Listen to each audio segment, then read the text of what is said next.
The best-loved beast of Under-Earth was nothing other than the Serpent. Down below in the bright shadows he was admired for his grace and elegance, and for his cool blood and wicked self-command. Presently the demons, innocent then, or merely extremely cynical, brought the snake up to the earth, supposing thereby to make men also fall in love with him.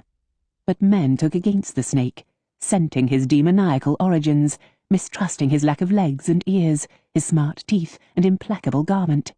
Indeed, they turned on the snake, threw him out of doors when he came in, brained him with mallets when they were able, and cursed him and spat on him when they were not. The Eshva mourned for the Serpent, for they loved him best of all. The Vasdru said to each other, "Let us trick mankind into adoration of the snake." And this they did by various means, causing him here and there to be elected a god and worshipped, or venerated as useful in magic.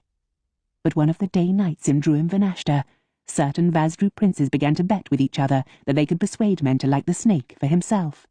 And this they tried, and this they failed at. At last the vexatious problem came to the notice of Azran, and accordingly Azran went by night to the world to listen to men's opinion of the snake. "How we abhor his cold scales," they complained. "And his teeth, which are sometimes venomous, and his forked tongue, which might be, and how allergic we are to his leglessness. He is all tail, and the sound of his hiss causes our hair to rise up like bristles." Then Azran smiled, and he went back to Druim Vanashta. There he took up a snake, and he inquired of it.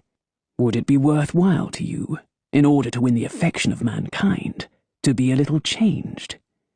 "Of what good is mankind's affection?" asked the snake. "Those they love," said Azran. "Farewell, and those they hate, they harm." The snake had heard reports from his cousins concerning mallets, and after some thought, he agreed.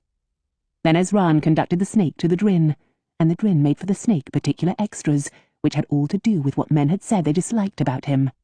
First the Drin made him 4 muscular little legs with 4 round little paws on the ends of them, and then they made him 2 little pointed ears to stand up on top of his head. Then they bulked out his body with a cunning device and straightened his tongue with another. But it remained, in fact, a thin tongue, and in fact a great deal of tail remained to him at the back. Next they made him an overcoat of long, soft black grasses, and decorated his face, which was now very pretty, with ornaments of fine silver wire. His jewel-like eyes, which had always been quite wonderful, they had need to alter only a jot. Lastly, to compensate for removing his venom, although they left the shape of his teeth alone, they presented him with some sharp slivers of steel to wear in his round feet for purposes of self-defence.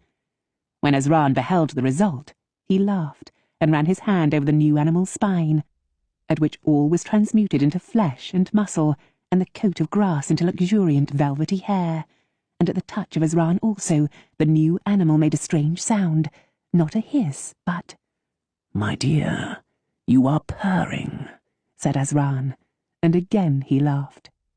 To this day, no cat can bear to be laughed at, even in love.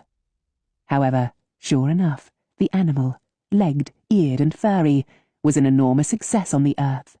Men were pleased by his grace and elegance, admired his cool blood and wicked self-command, and when he grew sometimes peeved, forgot himself, and hissed, they did not remember the snake, but remarked, "There is the cat hissing." Nor did they notice how both the cat and the snake slew mice, or enjoyed milk, though both became the pets of sorcerers.